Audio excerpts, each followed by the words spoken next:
This evening I raised the case of my constituents Marianne and Billy Hemsley, who live in Curlewis near Geelong, the mother and stepfather of 15-year-old Talia Whale. Talia travelled to Fennell Bay, New South Wales on the 11th of July to stay with her aunt for a short holiday at the end of the school holidays. Several days after departing Victoria, a statewide lockdown, being lockdown number 5, was imposed across Victoria. Over the past several weeks, Ms Hemsley has applied for 3 separate permits for Talia, who has received a COVID-19 negative test, to enable Talia to return to Victoria, but these applications have been repeatedly denied. As the days and weeks have dragged on, Ms Hemsley and Talia have become increasingly distressed, anxious and depressed about Talia's forced separation from her family. Late last week, I wrote to Victoria's Chief Medical Officer, Professor Brett Sutton, urgently appealing to him to issue a permit for Talia so that she could fly back to Victoria on a flight booked last Sunday. I received only an automated reply and no response to my follow-up email. At the time I was assisting the family, a friend of the Hemsley family contacted the office of Ballerine MP Lisa Neville and was advised, obviously on the instructions of the MP acting for Ms Neville, who is away ill at the moment. She was advised that the Department of Health processes would need to be followed and there was nothing further that could be done.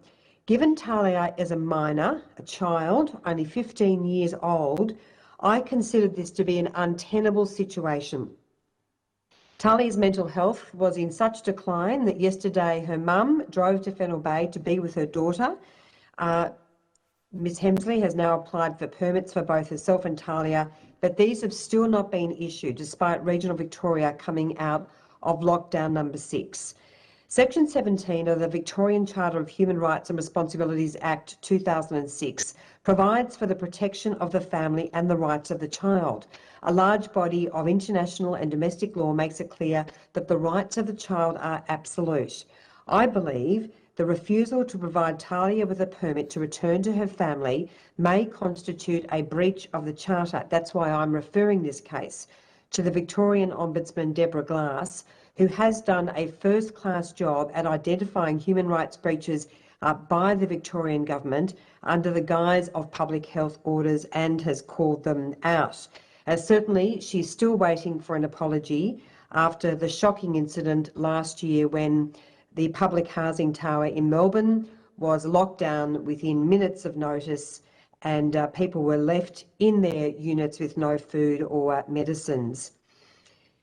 Public health orders are necessary during a pandemic, but they must be proportionate. And during a pandemic, human rights matters also.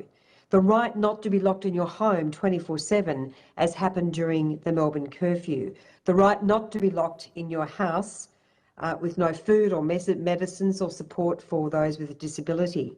The right of family and friends to say their final farewell to their child, as happened in the case of the beautiful Cooper Onyet, who tragically drowned whilst on a school camp in Port Fairy, hundreds of kilometres away from the nearest case of the virus.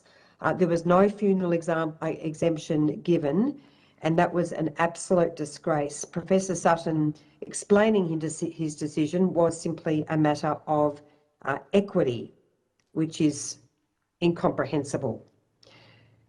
And what about today's case, the right of a mother to see her daughter stricken with cancer? A woman, a mother who is fully vaccinated and cannot cross the border to be with her daughter with cancer. Last year, I advocated for the family who lost their precious 16-year-old to suicide, and I was told by the most senior departmental health official that an exemption would not be granted because this might be a breach of human rights, which is, of course, absolute rubbish. So, pandemic, as we work together to get through this crisis, I say to the Victorian Government, please do not forget the importance of compassion towards Victorians facing sickness, grief and separation. I'm determined to fight for Talia. She must come home, she must return to school, and I call on Daniel Anders to do the right thing and to issue her with a permit.